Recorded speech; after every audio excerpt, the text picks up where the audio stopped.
কে জিহাদ করলাম, কে সংগ্রাম করলাম, সব কিছু কে জানে? আল্লাহ। আল্লাহ রাব্বুল আলামিন ওখান থেকে সব কিছু আল্লাহ রাব্বুল আলামিন সম্মানিত ভাই।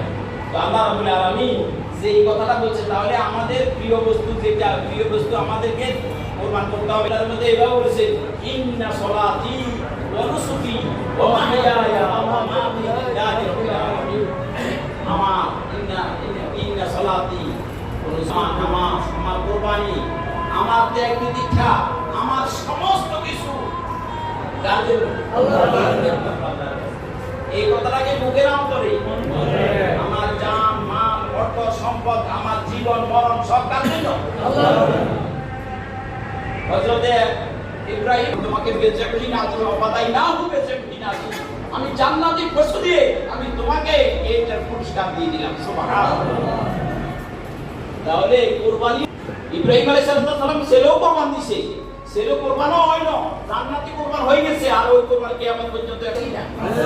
আল্লাহকে খুশি করার জন্য যে জীবন মরণ সব কিছু আল্লাহর জন্য ত্যাগ করে আল্লাহ রাব্বুল আলামিন তাকে এইভাবে প্রতিদান দিয়ে থাকে। আল্লাহ রাব্বুল আলামিন কোরআনে এইভাবে বলেছেন, ওয়াকাযালিকা নাজজিল মুহসিনিন, এইভাবেই আমি ইহসানকারী সৎ কর্মশীলদেরকে প্রতিদান দিয়ে থাকি।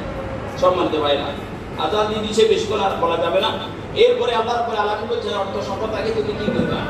ওয়াইলুল লিকুল্লি হুমাজাতিন লুমাজা আল্লাযী জামাআ মালাহু ওয়া আদ্দাদা।